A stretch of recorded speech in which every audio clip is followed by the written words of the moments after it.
G'day guys, how we going? Um, Threw a little bit of stuff up on the chat on Messenger the other day on Facebook Messenger, just regarding the bonus win for and how it's affected the league. Um, Obviously, it's going to benefit teams, but it benefits teams for a good reason. So the benefits teams that have been competitive in the running each week in every game, or at least would have been if they've been consistently in the top five point scorers each week, and that means more, in my opinion, than having a team win a game against another team. Say one team scores 330 points, the other team scores 310 points, and you manage to get a win because you sucked a little less than the other team did. Um, the, I've always felt like there should have been a bit of a divide between that sort of luck. I've been on both sides of it. I feel like I've been on the bad side of it more often than not, but yeah, it's nice to try and eliminate luck as much as possible in fantasy football. I know there's still a shit ton of luck. Every week there's luck, whether you play a score or not. So yeah, I apologise if the glare behind me is a bit shit house. I've done everything I can to try and eliminate it. I put the light on, hoping it might at least nullify it a little bit, change the camera angle and stuff. But I just can't get away from it. Unfortunately, it doesn't matter where I put it. I'm not really set up for this properly in the house. So, what I've got on the screen behind me is just a breakdown of the standings. I want to have a look.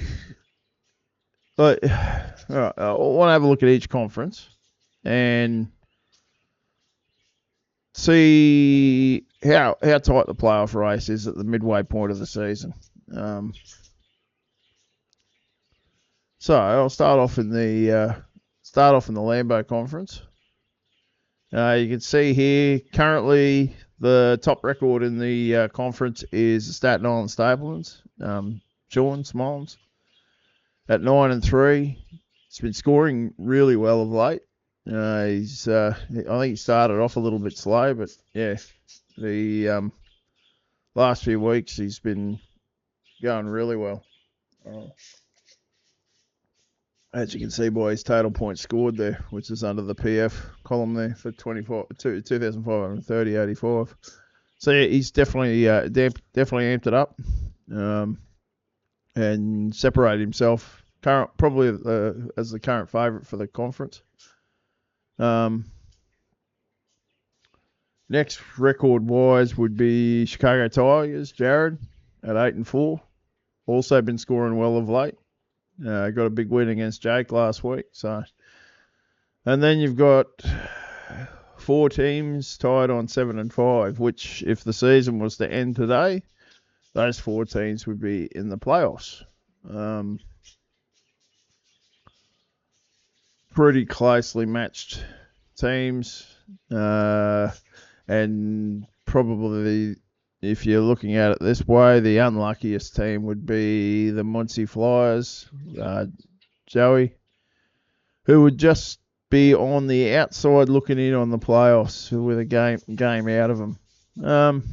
But you can see there between the Washington Redskins, Milwaukee Badgers, and Muncie Flyers, there's about 6 points scored for the season between the 3 of them in scoring. So we've still got 12 results to happen. There's a long way to go yet. And for the teams that are sort of sitting right outside at the moment,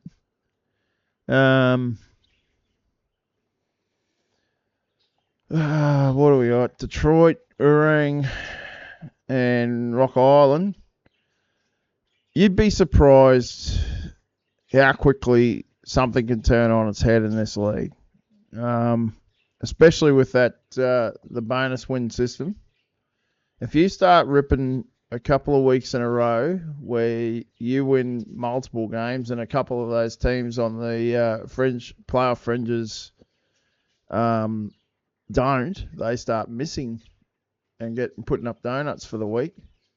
You would be surprised how quickly this turns around. So if you are, Fabian and Chris have got the Detroit Panthers team, Bo on the Urang Indians, and Paddy on the Rock Island Independents. Don't give up, guys. I said maybe try and hit the trade market a little bit, which has been really quiet. A bit surprised by that, actually. Try and make some moves. Find some players there. Maybe you got to tear down on a player to expand your roster a little bit. Say you've got a stud there that's scoring great. Maybe move off of that player and try and pick yourself up a couple of good players that could even be viewed as keepers as well. Maybe take a chance on a young guy that hasn't done much yet. I know we've all got some of those guys. Just test out the trade market. It's not hard, and you'd be surprised what some guys might be willing to do anyway. Yeah, interesting looking at the offensive and defensive points scored. Very interesting to see that the bottom two offensive point scoring teams are at the bottom of each division in Detroit and Rock Island. And the two highest scoring defensive teams are at the top of the divisions. So she's you can't make anything out of that. It's just the way it pans out. I said you got two teams scoring 1,400 points on defense so far this season. They're obviously their overall scoring is going to be pretty strong. So, yeah. All right. We'll have a look at what do we got? The Brown Conference now. Currently, the Dallas Texans, Devo, you are tops with a 10-2 record. One of the best records in the league, actually. I think it's tied three-way tie currently with two other conferences for that the best overall record. Then next team is one of my own, the Dayton Triangles. Then it'd be the New York Cardex at 8-4. Sorry if you can hear the birds, guys. They are going nuts this morning. Then we'd have the St. Louis Rams at 6-6 and Miami Seahawks at 7-5. So, and a little bit of a divide in this one. But, I mean, by the same token, the Houston Oilers, Akron Pros are both only 2 wins behind the St. Louis Rams. So that can change in a week. Portsmouth, 3 games back from Miami, but 2 games back from a playoff spot, which would also tie them into the St. Louis Rams team. Evansville, probably the team that needs probably a bit of a, I won't say miracle, but 5 games back from the playoffs. You're looking at a 3-week turnaround there to turn it around. Grant's probably in a bad spot, but you never know. So if you can get on a bit of a roll, and that's all it takes is a bit of a roll, you'd be surprised what can happen. Once again, if we have a look here, offensive points, probably the 2 lowest offensive scoring teams. 3. What do we got? Yeah, three of the lowest scoring offensive teams are all in the same division. One of them happens to be leading the division. Defense has scored great though. It's once you get up close to that 1,500 points so far on defense, that's my Dayton team, and that's where it gets pretty hard to. They're pretty hard to match up against. I can't remember exactly what I've got on that team, but it could be the team where I'm stacked at safety, and yeah, it's actually it's a bit of a head fuck trying to work out what I'm going to start each week, to be honest. So, but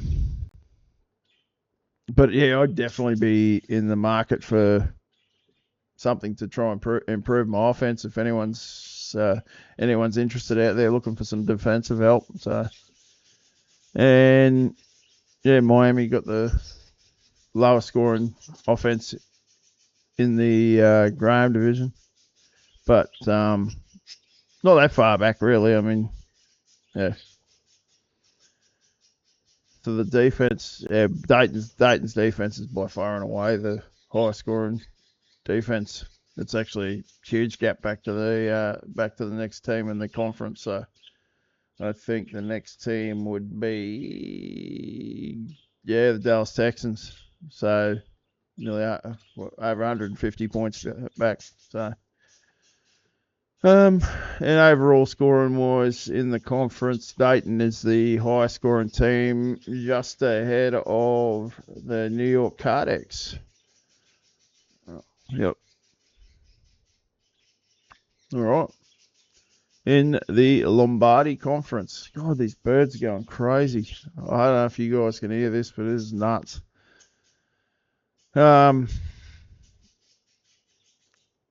Boston Redskins, the best record in the entire league at 10-2. The Hartford Blues, next best team at 9-3. And then we got 3 7-5 teams: the Racine Legion, New York Yankees, and Providence Steamrollers. And current last place, playoff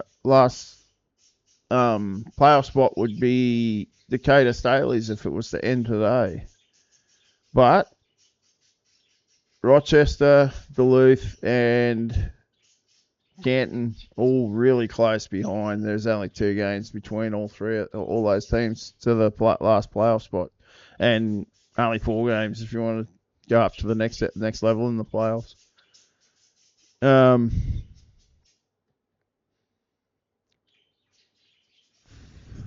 Newark probably at 1-11, 5 games out too. Like, it's not over. So still, like I said, there's still 12 games to be decided yet. That they just need to hit a bit of heat down the stretch run, have some things go right, and maybe try and manipulate the roster, make a few moves. You never know what'll happen.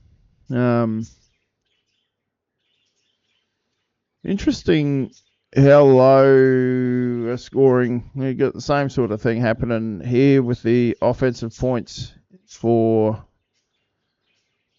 like Hartford, Providence, and Duluth. Duluth might it'd be close to the worst offense in the entire league, to be honest. I haven't fact checked that at all, but I think that's the lowest score I've seen so far, and I can already see the Hallis Conference below. Yeah, it is. Yep. That's Duluth's major problem is offense. The defense has actually scored well enough to keep them in it.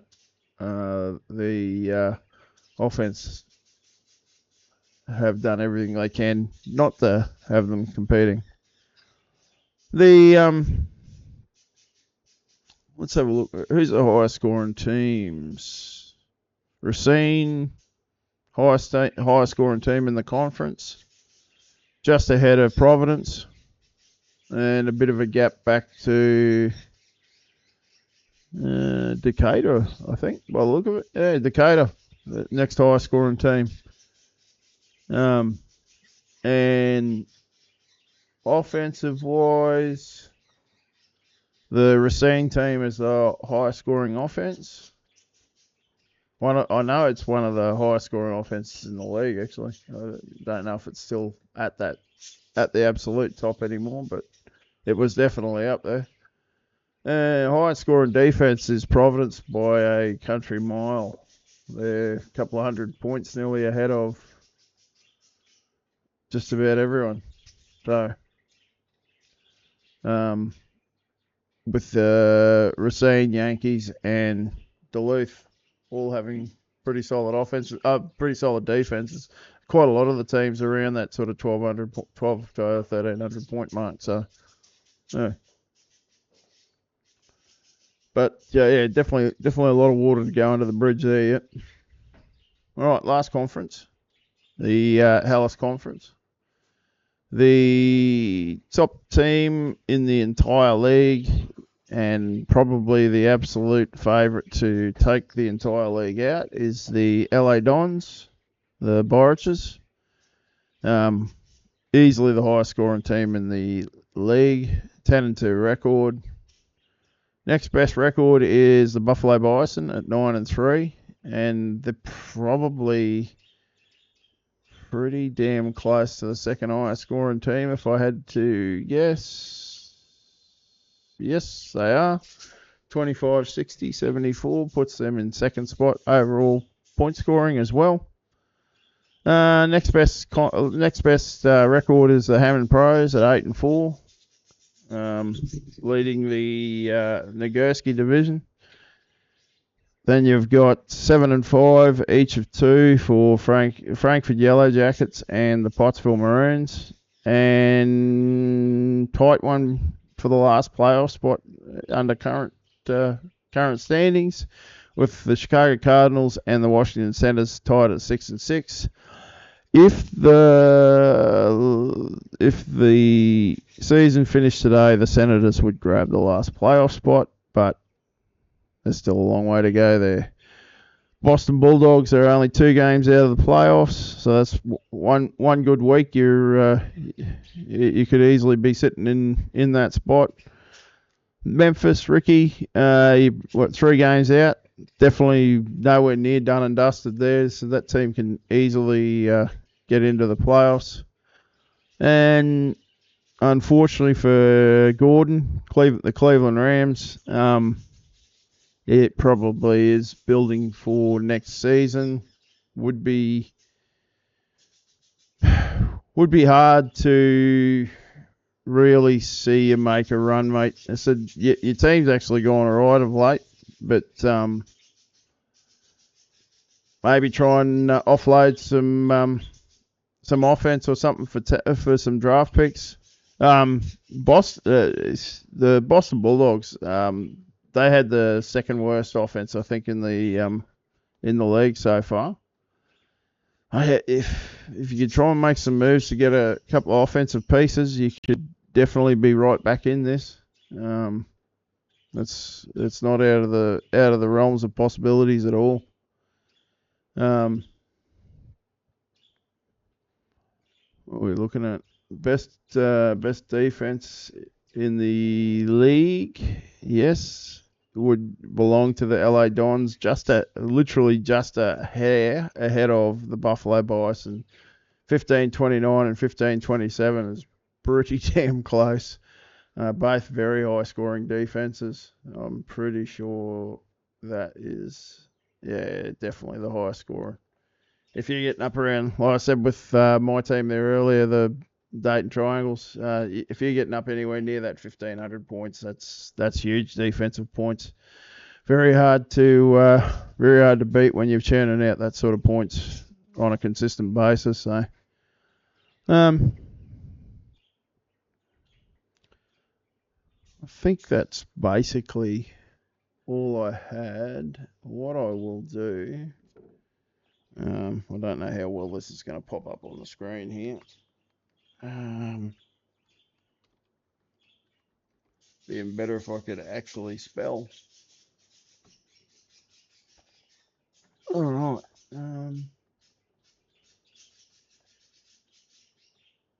Oh, really?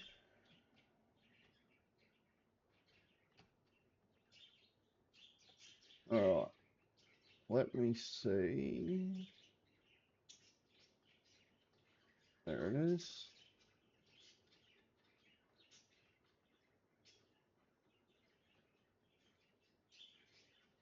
No, I don't think I'll be able to blow this up on the screen. What I can do.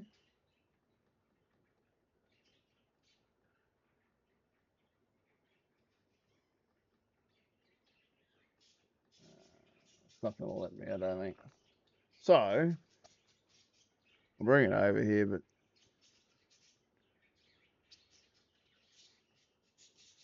nah, it's not going to let me. So,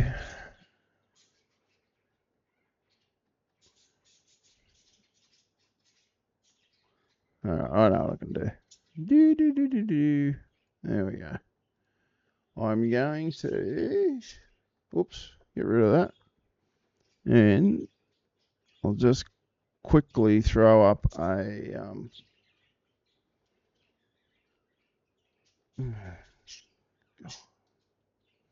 there, that's what I'm looking for. Quickly throw up a blank Word document. Oh, of course you would look like that. Oh, that's crap. There we go. There we go.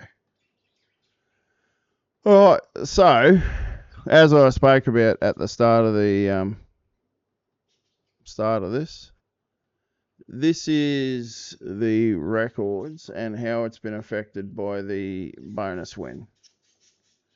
Now, if there was no bonus wins, this would be the current standings. So Staten Island would be 6-1, Washington Redskins would be 5-2, the Muncie Flyers would be 4-3, the Milwaukee Badgers would be 3-4, the Detroit Panthers 2-5, Chicago Tigers 5-2, Detroit Wolverines 4-3, the Brooklyn Lions 3-4, Orang Indians 2-5, and the Rock Island Independents would be 1-6. So that conference, if it was to end today,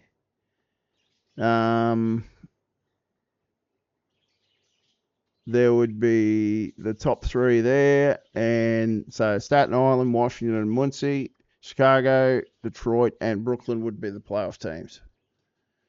In the, I can't remember the name of the conference. I think this one's Brown Conference. So the Dayton Triangles, the New York would be 5-2, New York Bulldogs 4-3, Akron Pros 4-3, St. Louis Rams 3-4, the Houston Oilers 3-4, the Dallas Texans 5-2, the New York Cardex 5-2, the Miami Seahawks 3-4, the Portsmouth Spartans 2-5, and the Evansville Crimson Giants at 1-6, which would have so Dayton, the NY Bulldogs, Akron Pros, Dallas Texans, New York Cardex, and I want to say probably the Miami Seahawks. I haven't got the points in front of me now, but I'm pretty sure they would have been the highest of the teams scored there. I think this is Lombardi, if my brain is functioning. Boston Redskins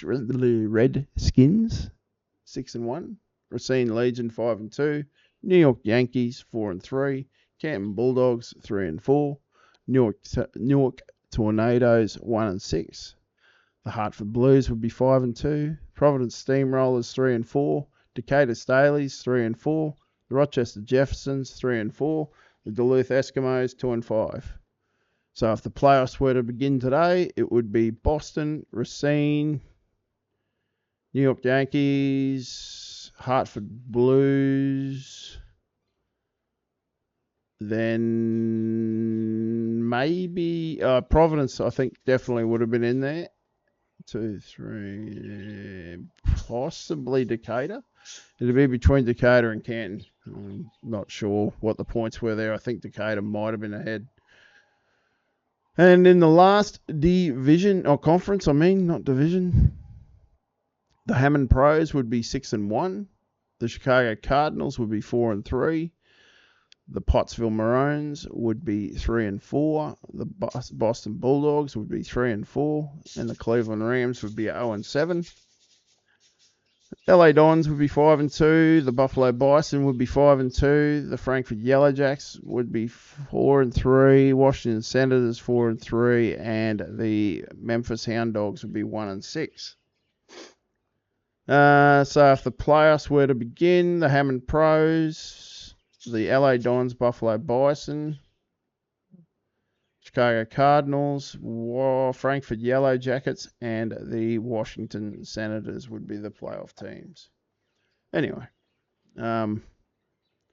it probably hasn't made that much of a difference to the standings, but it's definitely.